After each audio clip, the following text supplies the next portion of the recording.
Imagen en esta situación. Ustedes transportan varios cientos de ovejas domésticas comunes a un pequeño pedazo de tierra en medio de un océano helado. Y después simplemente se marchan y no se acuerdan de ellas durante 50 años completos. ¿Cuál será el resultado?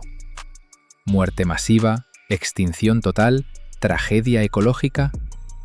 En realidad, todo es diferente. Los eventos en la isla Campbell cambiarán completamente su comprensión de cómo funcionan la supervivencia y los procesos evolutivos. La isla Campbell se encuentra a una distancia de más de 600 kilómetros al sur de la costa neozelandesa, aproximadamente a mitad de camino hacia la Antártida. Este pedazo subantártico de tierra se caracteriza por vientos interminables, lluvias heladas y un régimen de temperatura que incluso en los meses de verano rara vez supera la marca de 5 grados. No hay árboles en absoluto, solo vegetación arbustiva de baja altura y hierbas gigantes sorprendentes. Los navegantes europeos que descubrieron esta isla por primera vez a principios del siglo XIX no encontraron allí ningún mamífero terrestre, excepto lobos marinos en la línea costera. Los habitantes alados anidaban por todas partes. La flora se desarrollaba sin la menor amenaza por parte de criaturas herbívoras. El ecosistema local existió en aislamiento absoluto durante millones de años, formando un balance natural especial que pronto sería destruido por la codicia humana. En los años finales del siglo XIX, el gobierno neozelandés masivamente repartió licencias para el uso de pastizales en territorios insulares remotos. El concepto era elemental: rentar tierras deshabitadas, llevar allí ovejas, obtener lana, extraer ganancia. Nadie reflexionaba sobre las posibles consecuencias ecológicas. La isla Campbell parecía una elección excelente, pues allí había abundancia de vegetación y estaban absolutamente ausentes los animales depredadores. En el año 1896, el granjero James Gordon, que vivía en la ciudad de Gisborne, decidió probar su suerte. Él tramitó el arrendamiento de toda la isla ante los órganos gubernamentales, reunió 400 cabezas de ovejas de raza merino y sus cruces, las cargó en una embarcación junto con materiales para construcción y las envió a través del océano turbulento a este pedazo de tierra olvidado por Dios. Gordon tenía la intención de construir un redil, atraer pastores y organizar exportación regular de lana al continente. Los meses iniciales lucían alentadores. Los animales se alimentaban de hierbas gigantes jugosas.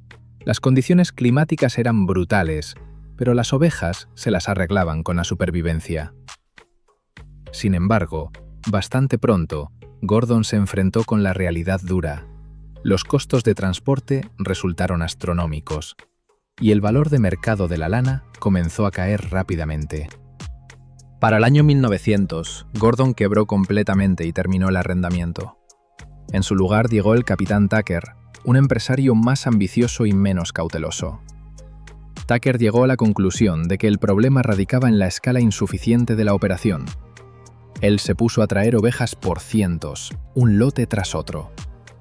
Para el año 1913, la cantidad de cabezas en la isla alcanzó aproximadamente 8.000 individuos.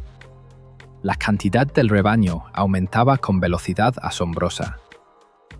Las ovejas se reproducían en un ambiente de ausencia total de lobos, perros salvajes e incluso zorros.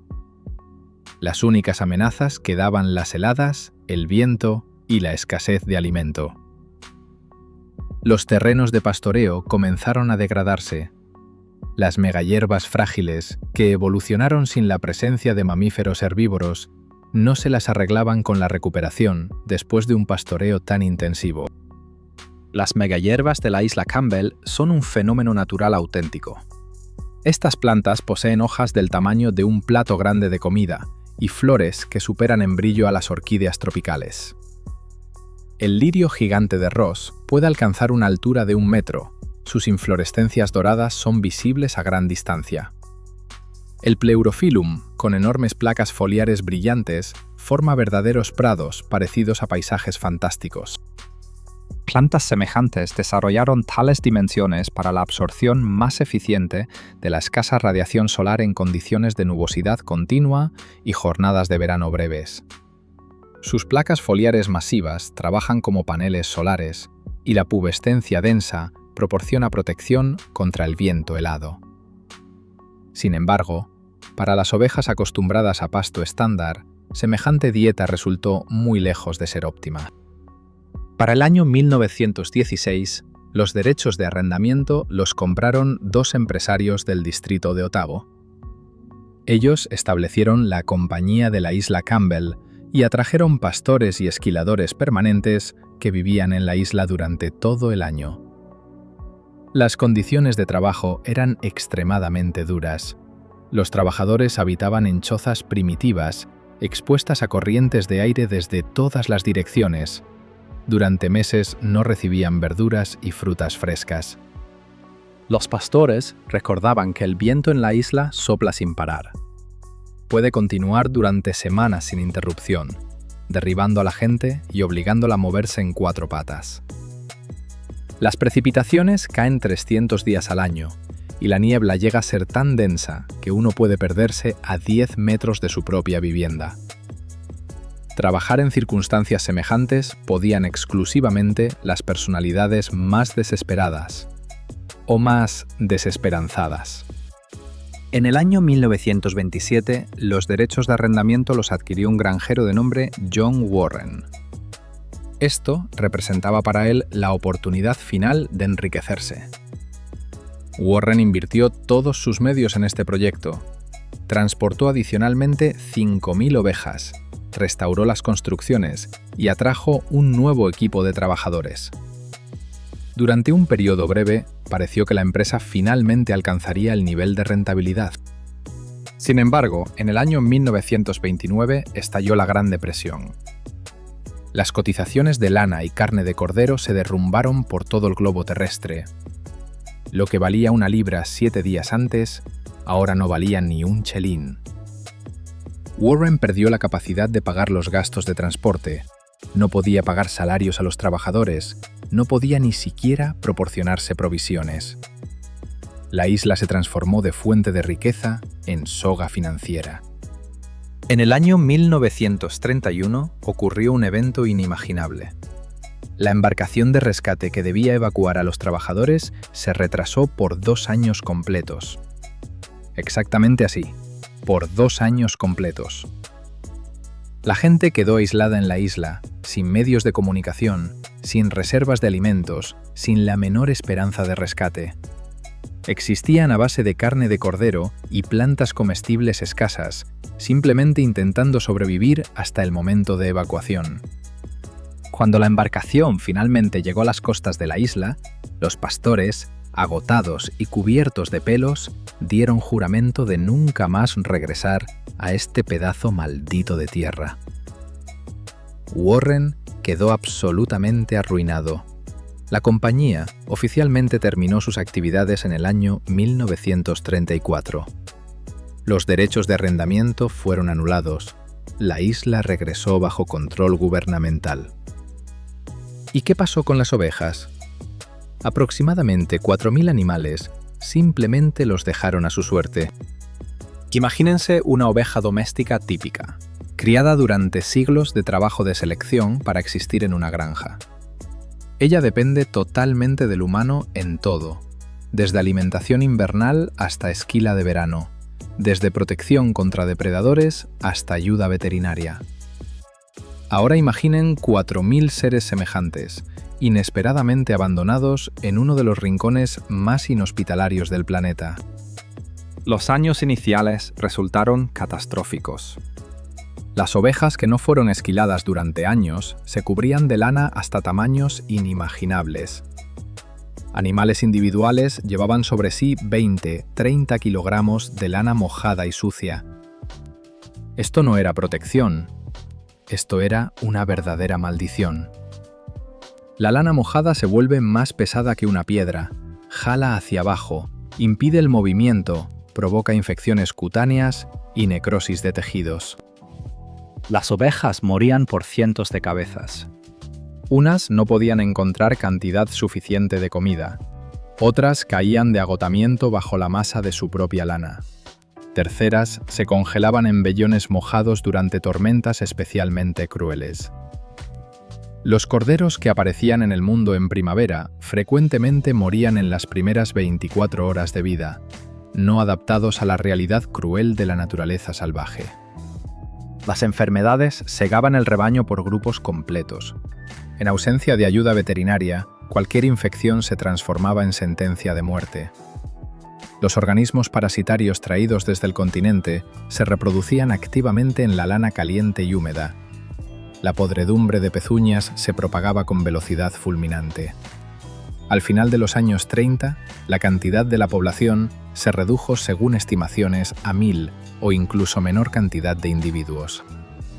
Parecía que la historia llegaba a su fin. Una década más y la oveja final moriría. De falta de alimento o hipotermia. La narración terminaría con otro testimonio lamentable de la insensatez humana y el trato inhumano con los animales. Sin embargo, la naturaleza preparó una sorpresa inesperada. Entre miles de seres condenados se hallaron individuos únicos cuyo material genético resultó un poco más adecuado para existir en condiciones infernales. La selección natural representa no una metáfora elegante de un libro de texto escolar de biología. Es una máquina despiadada, ciega, sin misericordia, que muele a los no adaptados y deja exclusivamente a los más viables. En la isla Campbell, este mecanismo se activó a máxima potencia y las consecuencias comenzaron a descubrirse ya, después de algunas generaciones de animales. Lo primero que se sometió a transformación fue el pelaje de lana. En ovejas individuales comenzó a manifestarse una capacidad antiquísima, hace mucho tiempo perdida, la muda. Su lana comenzó a caerse por sí misma, a mechones, en el periodo de primavera, como en carneros salvajes. Esto era una regresión a genes de ancestros lejanos que dormitaban en el ADN durante milenios. Las ovejas que poseían la capacidad de deshacerse del exceso de lana sobrevivían y sus crías heredaban este rasgo. El segundo cambio tocó la estructura anatómica. Las megahierbas de la isla alcanzaban la altura de la cintura humana. Para alimentación eficiente se requería o bien inclinarse continuamente o bien poseer extremidades y cuello más prolongados. La naturaleza se detuvo en la segunda variante. Generación tras generación, las ovejas se volvían más altas, sus extremidades se alargaban, la constitución se transformaba. Para los años 50 del siglo XX, las ovejas de la isla Campbell ya diferían sustancialmente de sus parientes continentales. Poseían constitución delgada, extremidades largas, cabezas elevadas alto. Sus hocicos se alargaron un poco, el aparato mandibular se volvió más poderoso, adaptándose a masticar tallos duros de megahierbas. Incluso los dientes sufrieron cambios, volviéndose más resistentes al desgaste. Sin embargo, las transformaciones físicas no eran las únicas. Los patrones de comportamiento también experimentaron evolución. Las ovejas domésticas ordinariamente son asustadizas e indefensas, entran en pánico al descubrir un objeto desconocido y confían en el instinto de rebaño. Las ovejas de Campbell se transformaron en seres cautelosos, pero no cobardes. Desarrollaron la habilidad de mantener distancia, pero no lanzarse a huida de pánico. La reproducción se transformó de manera asombrosa. Las ovejas estándar alcanzan madurez reproductiva a los 6-9 meses y pueden traer corderos ya en el primer año de existencia. Las ovejas de Campbell comenzaron a madurar más tarde, después de 12 meses. Esto proporcionaba a los animales jóvenes tiempo adicional para fortalecer el organismo antes del primer embarazo y aumentaba las posibilidades del descendiente de sobrevivir. Aún más asombroso se volvió el cambio en el proceso de parto. Las ovejas domésticas tradicionalmente se acuestan para que el cordero aparezca en el mundo. Sin embargo, en la tierra mojada y helada de la isla, esto significaba muerte para el recién nacido. Las ovejas de Campbell comenzaron a parir en posición vertical.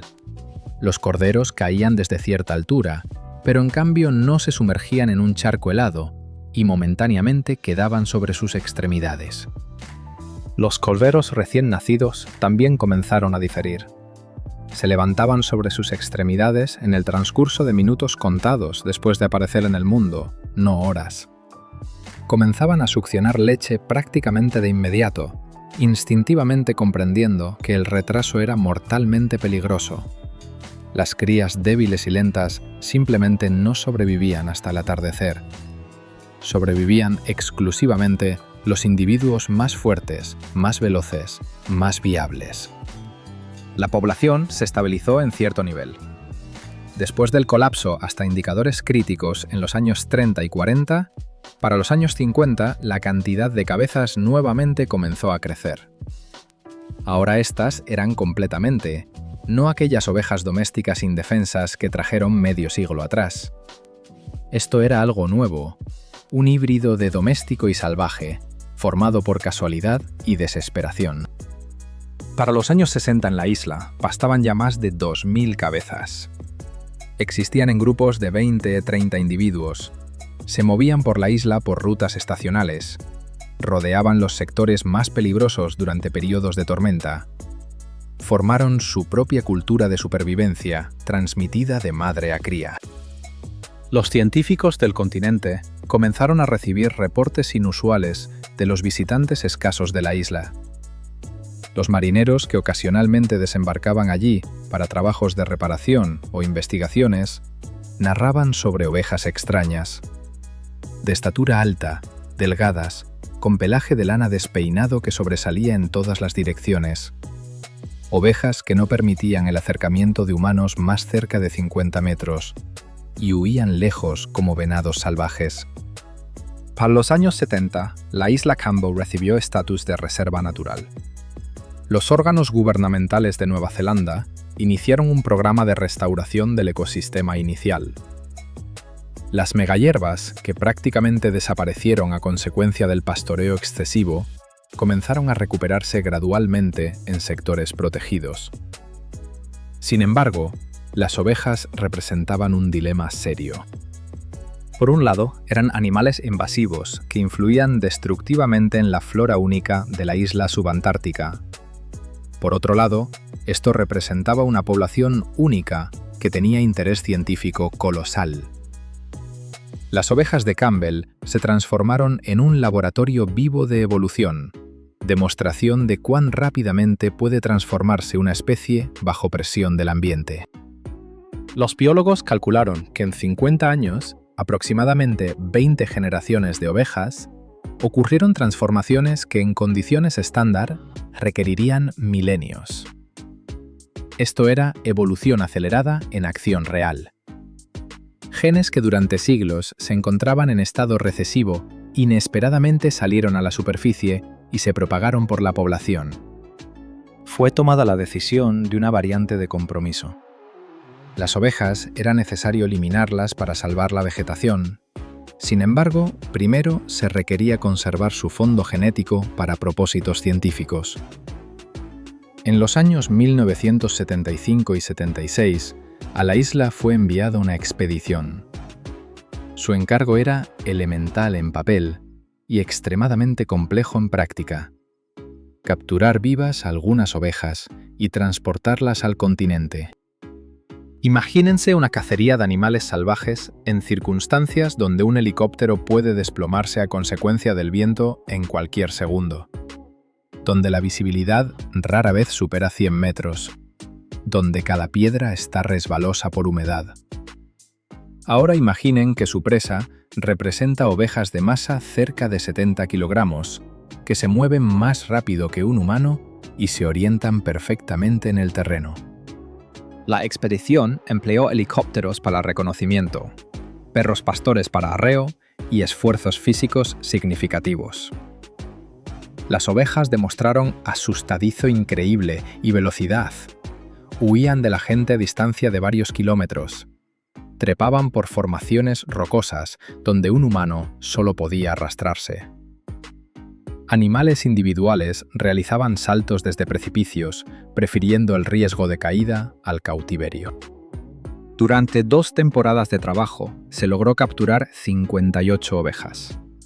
De ellas, escrupulosamente, seleccionaron 10 representantes más saludables y típicos de la población, 5 carneros y 5 ovejas hembra, que representaban la diversidad genética de la cantidad de cabezas. Al resto fue requerido liberarlos o dormirlos, porque el transporte de tal cantidad era irrealizable. Las 10 ovejas seleccionadas fueron provistas con collares temporales y, en sentido literal, manualmente transportadas a través de sectores intransitables hasta la línea costera. 2 kilómetros de terreno rocoso con un animal de masa 70 kilogramos sobre los hombros representa no un paseo. A individuos particulares había que atarlos y transportarlos entre 4 personas en camillas improvisadas. En el continente, las ovejas fueron colocadas en un centro de investigación especializado. No las esquilaron inmediatamente, proporcionando a los científicos la oportunidad de estudiar la estructura del pelaje de lana, su crecimiento y caída natural. Se realizaba toma de muestras de sangre, tejidos, se conducía análisis genético. Cada animal fue en sentido literal catalogado de nariz a cola. Cuando las ovejas finalmente fueron sometidas a esquila, bajo la lana sucia y enmarañada, se descubrieron torsos musculosos y delgados, absolutamente no parecidos a las formas redondeadas de ovejas domésticas estándar. Estos representaban atletas formados por la naturaleza para supervivencia. La musculatura de las extremidades estaba desarrollada como en cabras monteses, la caja torácica ancha, el sistema óseo robusto. Empezaron programas de cría. El objetivo era conservar los genes únicos, pero no formar una raza comercial. Las ovejas de Campbell se cruzaban exclusivamente entre sí, escrupulosamente evitando cruce consanguíneo a consecuencia del número pequeño de fundadores. Cada cordero estaba en registro. Cada cruza se planeaba previamente. Las investigaciones demostraron resultados asombrosos.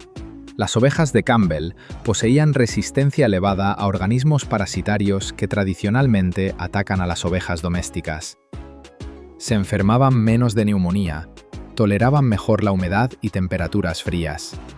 Su sistema inmunológico era significativamente más fuerte que en razas estándar, probablemente resultado de décadas de selección sin intervención veterinaria.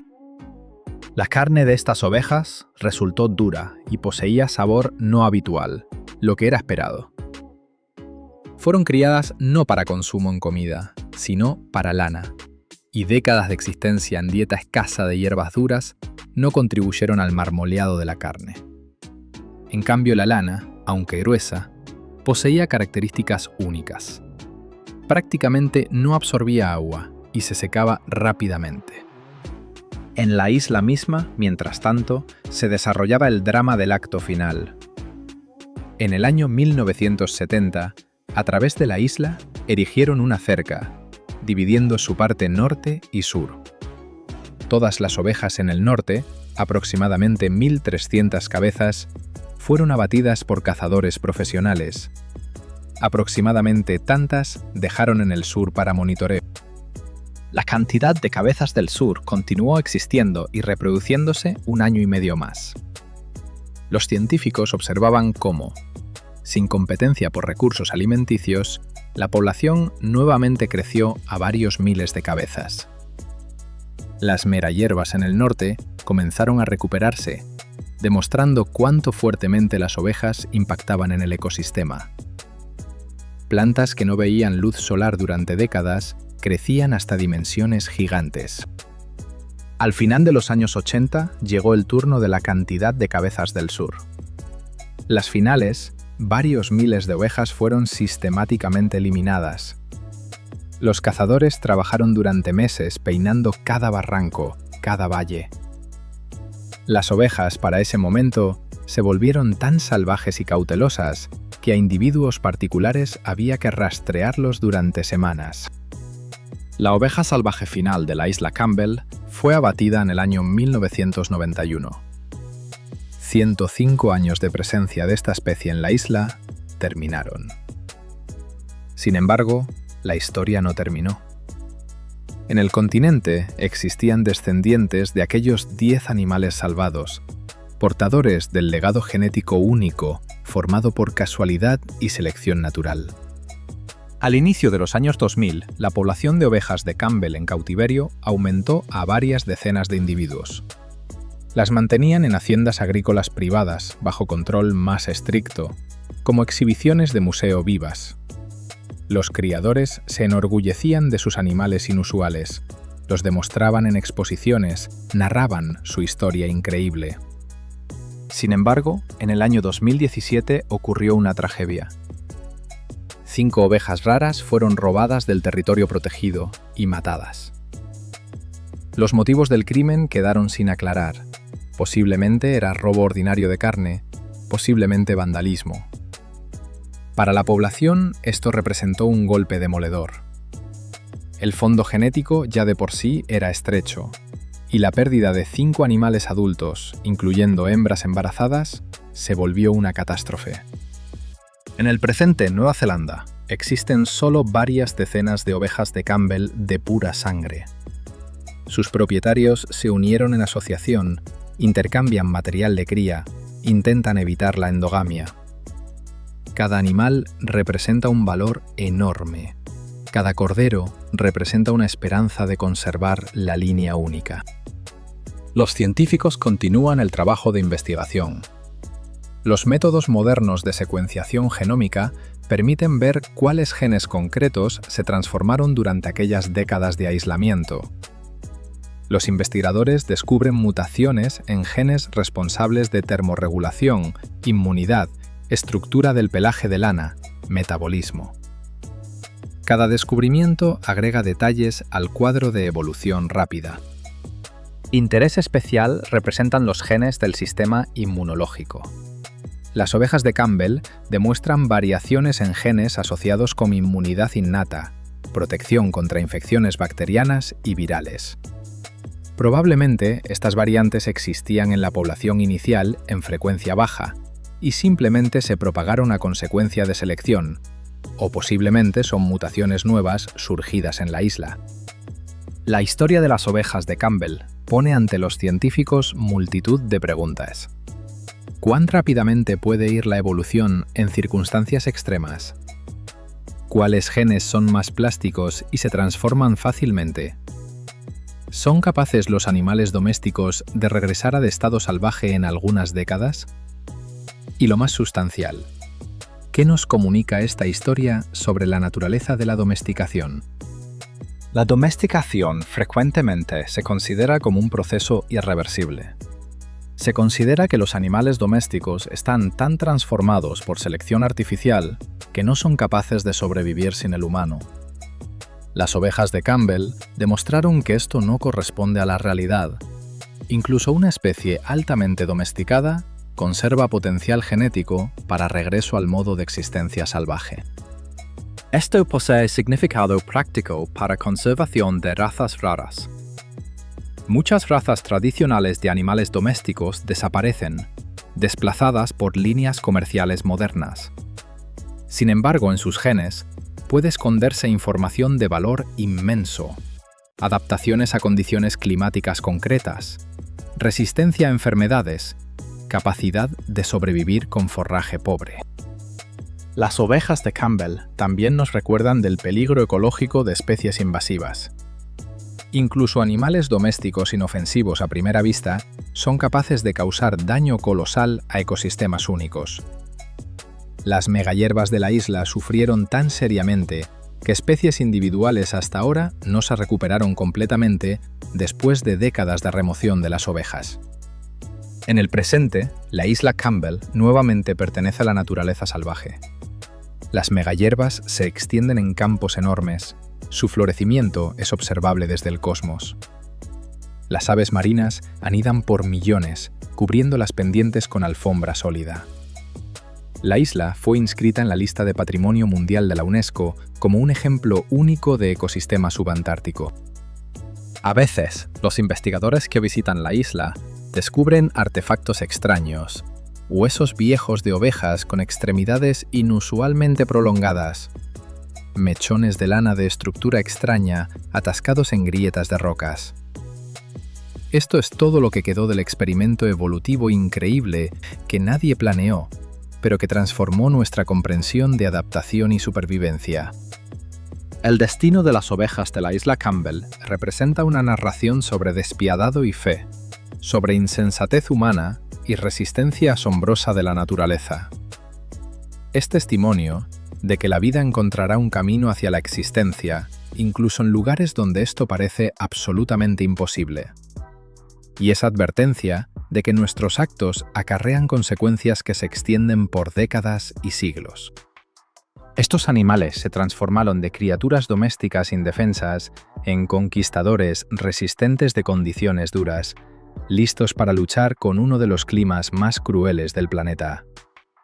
Cambiaron la estructura de su organismo, la composición de su sangre, la manera de comportamiento y los instintos naturales. Todos estos cambios ocurrieron no durante millones de años, sino solo durante el periodo de vida de 2 o 3 generaciones humanas. Si esta historia los impresionó, no olviden suscribirse al canal y dar like. Compartan en los comentarios su opinión sobre este experimento natural no premeditado. ¿Podrían las ovejas desarrollarse aún más fuerte recibiendo más tiempo? ¿Cuáles otras especies de animales son capaces de cambios tan radicales en condiciones duras? Escriban sus reflexiones. Nos vemos en el siguiente video.